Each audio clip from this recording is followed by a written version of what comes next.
No joo, siinä olisi nyt sitten pukis tämä 360 ajettu klassikko. Nyt on tarkoitus lähteä katsomaan, että mitä tämä möltti on syönyt. Tämä on ihan suoraan sieltä Dieterin jäljiltä kasassa, että ainut mikä meillä oli silloin syksyllä irti, niin oli tosiaan venttiilikoppasia niiden sulamisten takia ja sitten tämä öljypohja on käynyt irti. Et saatiin toi öljynpaluu tuohon pikaisesti härvättyä. Muuten kaikki on tehtaan jäljiltä ja tosiaan ajokilometrit on 360 tonnia. Huoltohistoriasta ei ole mitään tietoa.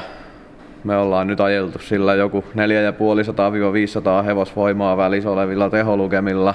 Parhaimmillaan ahtoja on kerinyt käydä 1,6 baaria ja boost cutti on ollut siinä kohtaa, kun oli vähän sen hukkaportin kanssa ongelmia, mutta sen verran jo helpottanut tätä hommaa, että mä oon ottanut öljypohjan pultit irti, niin saadaan aloittaa niinku tästä helpoimmasta.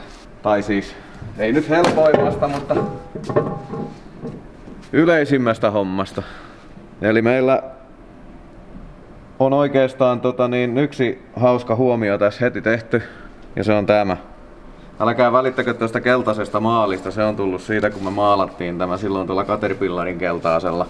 Mutta siinä on nyt sitten Bemarin M50-sarjalaisten suurin.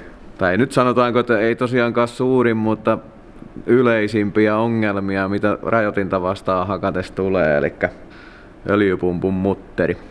Siihen on yhtä monta ratkaisua kuin mitä on tekijääkin. Osat on niin sanotusti korjannut sitä oiretta, mutta ei aiheuttajaa. Eli se on ollut niin, että mutteri kiinni, momentti ja hitsillä täppä tuohon rattaan ja mutterin väliin. Mutta tosiaan siinä on semmonen ongelma, että se ei nyt tee mitään muuta kuin että se pysyy tuo mutteri vaan pyörimättä auki. Eli se syy minkä takia tää pääsee aukeamaan johtuu tästä ketjusta. Yritän kuvata sitä, mutta niin kuin huomaatte, tää ketju on aika löysä silloin kun kone on kylmänä. Bemari on halunnut säästää tässä asiassa sillä lailla, että näissä niin sanotuissa perusmoottoreissa niin näistä puuttuu kiristi. Eli tähän lisäämällä yhden kiristin laahaimen, joka löytyy muun muassa M3, niin silloin tää ketju pysyy koko ajan kireellä. Ja mitä se nyt sitten tarkoittaa siinä on se, että kun hakataan rajoitinta vasten ja tää on löysä tää ketju, niin sehän tekee koko ajan täällä tällaista kivaa värpöttävää liikettä. Ja jos nytkin esimerkiksi kun mä sitä heilutan tässä, niin te huomaatte sellaisen asian, että tuo ratashan liikkuu. Elikkä se nykii, se piiskaa tätä öljypumpun akselia niin, että tämä pääsee pyörähtämään auki. Ja siinä kohtaa kun se pääsee pyörähtämään auki, niin tää ratas alkaa luonnollisesti klenkkaamaan. Ja kun se pääsee löystymään tarpeeksi, mutteri irtoaa. Ja sitä kautta meillä käy näin. Ja se on siinä vaiheessa sitten kun se öljynpaine on pois, niin se on pois. Hauskana kuriositeettina muuten mainittakoon se, että silloin kun me ajettiin tätä tuohon nosturille purkua varten, niin mä heitin tämän 2 kertaa ihan kunnolla niin kuin huolella rajoitinta vasten tämä moottori. 3. kertaa ei varmaan olisi kannattanut, koska se kireys oli juurikin tommonen mikä äsken oli. Eli se oli niin kuin ihan siinä ja tässä, ettei se ollut jo tuolta boardilta pois. Sitten tosiaan toinen juttu on semmonen, ihan teille mutterin hitsaajille tiedoksi. Tämä ei ole nyt oma kokemus, mutta ihan niin kuin muiden kokemuksia maailmalta. Niin tää pumpun akseli on semmonen asia, mikä kannattaa myöskin muuttaa. Siihen saa valmiita koneistettuja aksiloita, jossa se kiinnitys on eri lailla. Ja se johtuu ihan siitä, että maailmalla on tullut vastaan myös niin, että tämä vakiopumpun akseli korkkaa tuolta siipipyörän puolelta. Ja kun se tekee sen, niin se on ihan yhtä lailla siinä kohtaa ne öljynpaineet on soronnoa. Eli se ei ole välttämättä tämä rattaan irtoaminen, vaan se voi olla myöskin tuon siipipyörän irtoaminen tuolta akselilta. Valmiita ratkaisuja on ihan oikeasti paljon. Löytyy pelkkiä akseleita muutetulla kiinnityksellä. Ja sitten löytyy ihan valmiita pumppuja. Ja sitten tosiaan ton saa ihan Bemarilta ton laahaimen. Tällaisen muutetun pumpun hinnat pyörii jossain siinä $400, eli no sanotaanko 350–500 euroa, riippuen vähän siitä mistä mistä semmoisen hommaa. Siinä meillä olisi sitten kampura näkyvissä. Näissä on näissä uudemmissa M50, niin näissä ei ole damperilla triggeröinti, vaan se on täällä takapäässä moottoria, eli täällä on öljytilas. Öljytilas 60-2 pyörä. Se on ihan käyttökelpoinen, ei ole mitään syytä ruveta vaihtamaan sitä tonne damperin päähän. Hyvin toimiva ratkaisu. Ja yleissilmäys nyt on ihan tommoselle 3500 kilometriä ajatulle moottorille normaali, että täällä on tällaista pitkien öljynvaihtovälien myötä tullutta tummentumaa, mutta mitään sellaista kummempaa ei näy. Ei ole mitään metallinmoskaakaan missään, eikä ollut toki öljynkään seassa. Että laakereissa on ihan pientä aivan aavistuksen verran klappia, mutta ei nyt ei voida puhua mistään ihmeellisestä. Ihan normaali sivuttaisvälys. Pitkittäin ei ole eikä poikittain. Eli siinä varsinaisessa suunnassa ei ole sellaista merkittävää tuntuvaa välystä. Oho. Liuskan pontevuus on vähän kärsinyt, mutta joo, pieniä alumiinijätteitä. Tai siis alumiinipinnas pieniä jotakin hitusia on. Kiillottumaa löytyy. Mutta ei oo edes kunnolla pintapuhki, eli varsin asiallinen laakeri, ja näin silmällä katsottuna niin ei oo kyllä kulumaa pahemmin. Ihan jees. Tällaisia pitkittäissuuntaisia viivoja näkyy, mutta se, että kynnellä ei tunnu minkäänmoista jälkeä, että se vaikuttaa ihan lupaavalta. Kiillottunut on. Mutta ihan kohtuullisen symmetriset kulumisjäljet, eli voidaan päätellä, että veivi on suoras. Ja ei ole tosiaan mitään ihmeellistä, että näillä kilometreillä sen verran monta kylmäkäynnistystä ja muuta on jo tullut, että tommoset kiillottumat on ihan ok. Ei paha. Totta kai tietysti siinä kohtaa, jos tätä tai siis tästä alkaisi tehdä moottoria, niin totta kai nämä laakeroitaisiin ja kampiakseli tarkistetaan, kiillotetaan. Mutta ainakin näin kahden kaulan otannalla niin ei olisi mitään sellaista varsinaista syytä lähteä nyt ainakaan tekemään mitään suurempia koneistutöitä.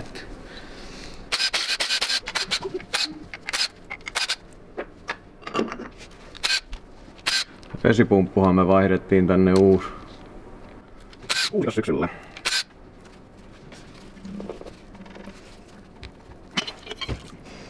Näissä on vielä kunnon peltipyörä. Ei mitään muovi.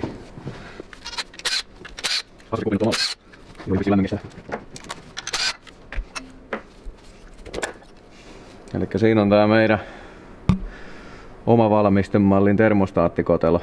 Tässä nyt tosiaan oli semmonen homma, että tähän ei saa sopimaan rautalohko M50 vanhaa termostaattia. Kotelo sopii kyllä, mutta tästä kotelosta tai tästä kannen tilasta puuttuu sellainen urajyrsö, mihinkä kuuluisi upota se irtotermostaatti ja termostaatin tiivisterengas.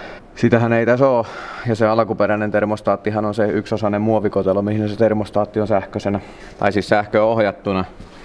Se termostaattipanos täällä itse vehkeessä.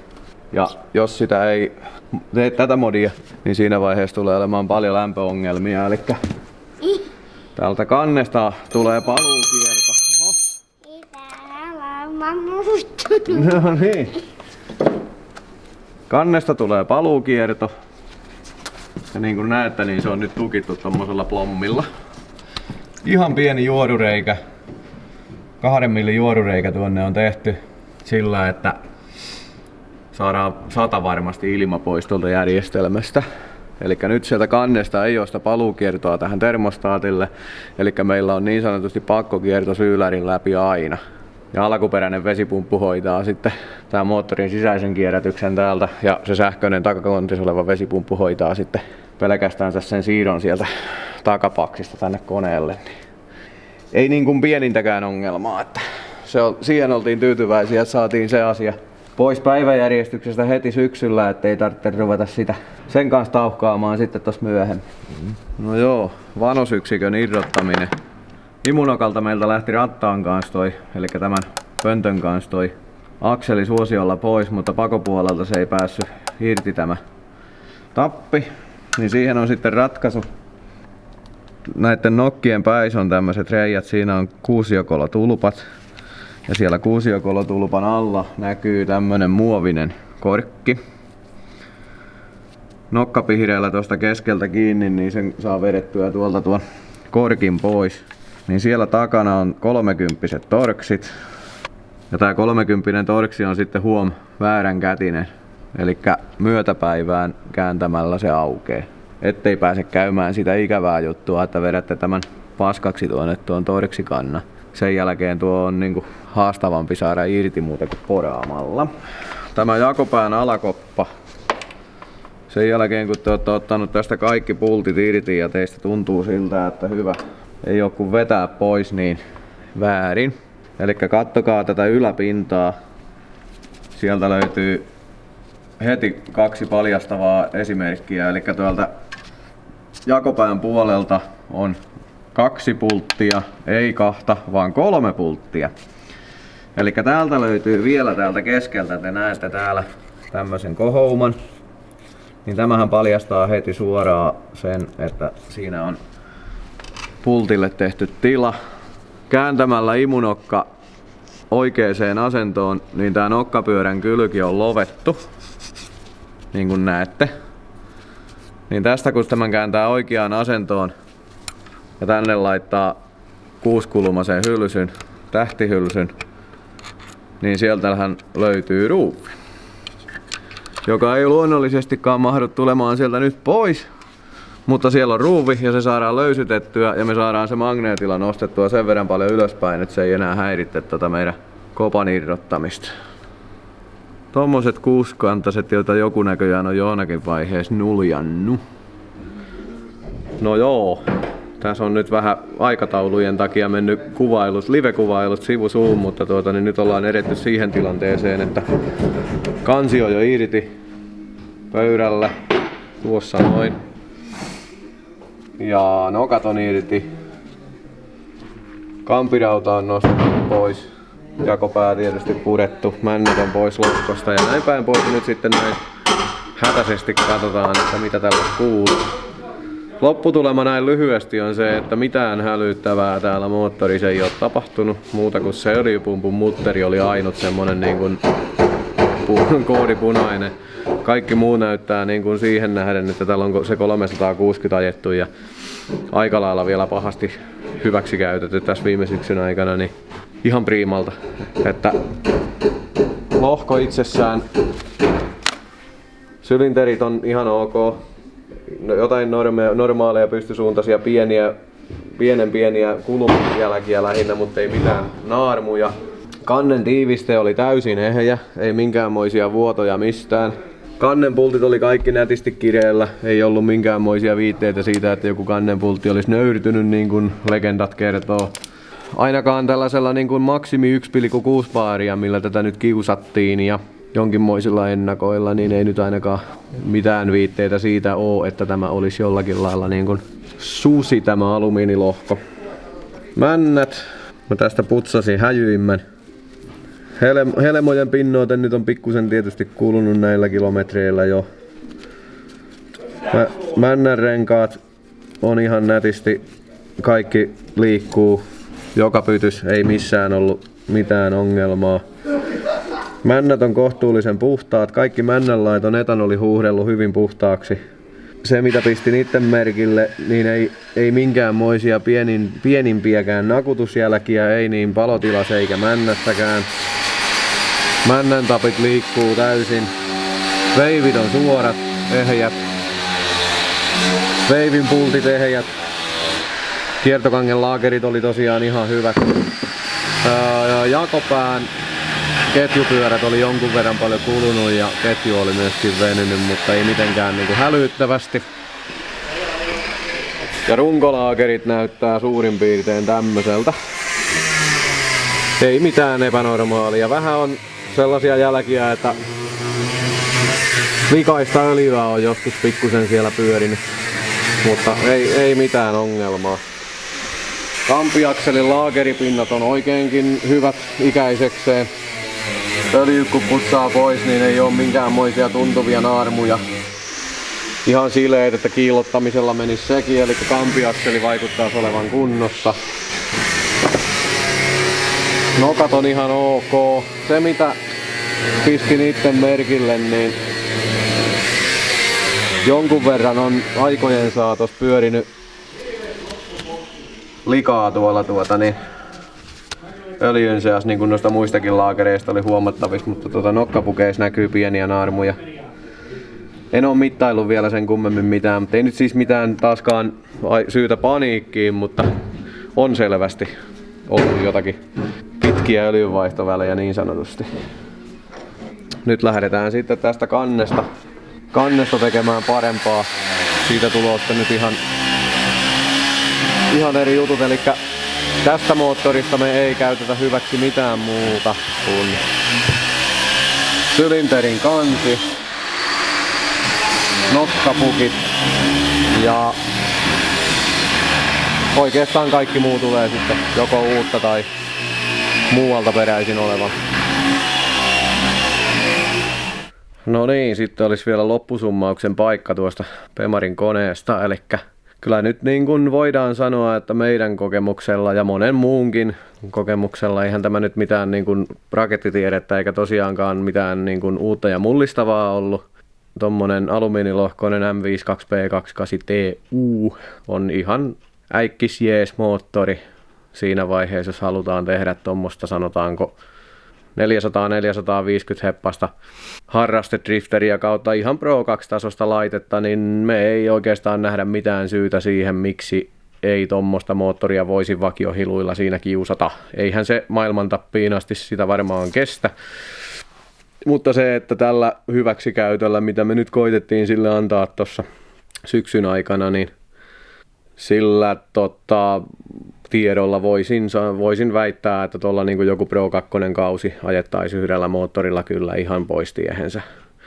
Kun tehdään hyvät säädöt, se on kuitenkin aina muistettava, että se moottorin hyvä ja laadukas säätäminen virittämisen jäljiltä on se kaikista tärkein asia. Eli vaikka te löisitte siihen moottoriin rahaa kuinka paljon ja vaikka te laittaisitte sinne minkämoista hipopalikkaa, niin jos se kokonaisuus ei ole säätäjän myötä balanssissa, niin siinä kohtaa rautaa tulee, romurautaa siis.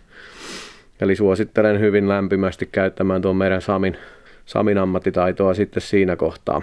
Tai kuka teidän luottosäätäjänne nyt sitten ikinä onkaan, mutta me voidaan olla ihan mielellämme sellainen kyllä. Se, että vielä jos ajatellaan, että tuohon moottoriin on panostettu rahallisesti, se, että se on ollut siellä autossa ostohetkellä kiinni, siitä on otettu öljypohja irti ja hitsattu ahtimen öljynpaluunippa, pari Stefaa uutta ja sitten Kiinan pakosarja ja porkinahdin, sitten mega ohjaamaan sitä ja sen jälkeen vetoi. Toki tietysti välijähdyttimet ja muut, mutta se, että itse perusmoottori oli avaamaton ja näyttää olevan ihan ainakin tehtaan jäljiltä semmonen, että ei se heti voiman alla taivu. Älkää lähtekö hulluttelemaan, mutta semmonen tosiaan 4-4,5, niin uskallan väittää, että ei mitään ongelmaa.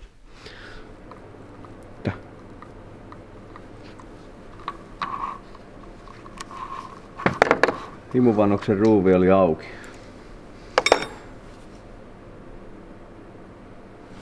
Mielenkiintoista.